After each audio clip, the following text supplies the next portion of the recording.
नमस्कार किसान मित्रों, स्वागत है आपका हमारे YouTube चैनल एआई और खेती में। आज हम एक ऐसी समस्या पर बात करेंगे जिसे बागवानी का कैंसर भी कहा जाता है, यानी पेड़ों के तनों से गोंद या खून जैसा तरल पदार्थ निकलना। इसे वैज्ञानिक भाषा में गमोसिस कहते हैं। ये बीमारी आम, नींबू और अन्य फलदार वृक्षों में बहुत घातक साबित होती है। अगर आपके पेड़ों के तनों से भी चिपचिपा पदार्थ निकल रहा है, तो समझ जाइए कि पेड़ अंदर से मर रहा है। आज के इस वीडियो में हम इसके कारणों, लक्षणों और एक विशेष साइंटिफिक ट्रीटमेंट के बारे में विस्तार से जानेंगे।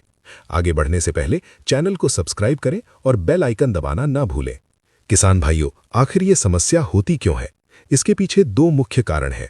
पहला है फंगल इन्फेक्शन और दूसरा है सूक्ष्म पोषक तत्वों की कमी। शोध में पाया गया है कि जब मिट्टी या पौधे में जिंक, कॉपर और कैल्शियम जैसे तत्वों की कमी हो जाती है, तो वृक्ष की रोग प्रतिरोधक क्षमता खत्म हो जाती है। इसके अलावा तने में लगी कोई चोट या ज्यादा नमी भी फंगस को पनपने का मौका देती है, जिससे तने के अंदर ऊतक सड़ने लगते हैं और गोंद बाहर आने लगता है। बीमारी को शुरुआत में पहचानना बहुत जरूरी है। सबसे पहले वृक्ष की छाल में छोटी छोटी दरारें बनती हैं। इन दरारों से हल्के पीले या लाल रंग की बूंदें निकलती हैं। जैसे जैसे प्रकोप बढ़ता है, ये गोंद ज्यादा मात्रा में बहने लगता है और तने के चारों ओर जमा हो जाता है। धीरे धीरे पेड़ की पत्तियां पीली पड़ने लगती हैं, टहनियां ऊपर से सूखने लगती हैं, डाईबैक, और अंत में पूरा वृक्ष सूख कर खत्म हो जाता है।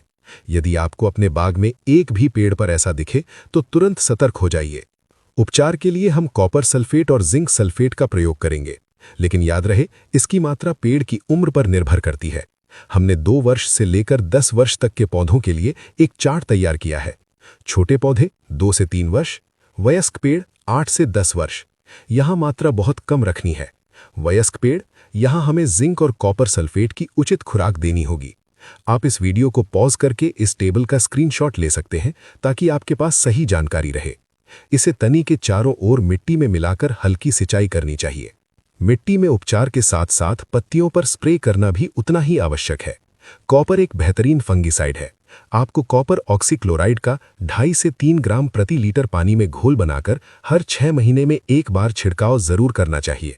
यदि समस्या बहुत ज्यादा है, तो आप 5 ग्राम प्रति लीटर तक की मात्रा ले सकते हैं। ये स्प्रे न केवल गोंद निकलने की समस्या को रोकेगा, बल्कि पेड़ को अन्य फंगल बीमारियों से भी बचाएगा। एक और रामबाण इलाज है बोर्डो पेस्ट। जहां से गोंद निकल रहा है, उस छाल को किसी साफ चाकू से खुरचकर साफ कर लें। इसके बाद कॉपर सल्फेट, चूना और पानी का एक गाढ़ा लेप तैयार करें। इस लेप को प्रभावित हिस्से पर पेंट की तरह लगा दें। ये घाव को भरने में मदद करता है और फंगस को दोबारा पनपने नहीं देता।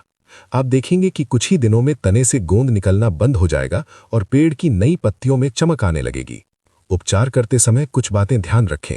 हमेशा अच्छी कंपनी के रसायनों का ही चुनाव करें। सिंचाई का प्रबंधन सही रखें, न तो पानी बहुत ज्यादा हो, न ही बहुत कम।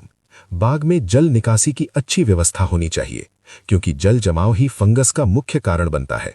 साथ ही समय समय पर संतुलित खाद और माइक्रो न्यूट्रिएंट्स का प्रयोग करते रहें, ताकि पेड़ अंदर से मजबूत बना रहे। किसान भाइयों, उम्मीद है कि गमोसिस या गोंद निकलने की समस्या पर दी गई ये जानकारी आपके बाग को बचाने में मददगार साबित होगी। अगर आप सही समय पर सही मात्रा में इन उपचारों को अपनाते हैं, तो आपका बाग फिर से लहलहा उठेगा। वीडियो को लाइक करें और अन्य बागवान साथियों के साथ शेयर करना न भूलें। अगर आपके मन में कोई सवाल हो, तो कमेंट सेक्शन में जरूर लिखें। धन्यवाद। नमस्कार।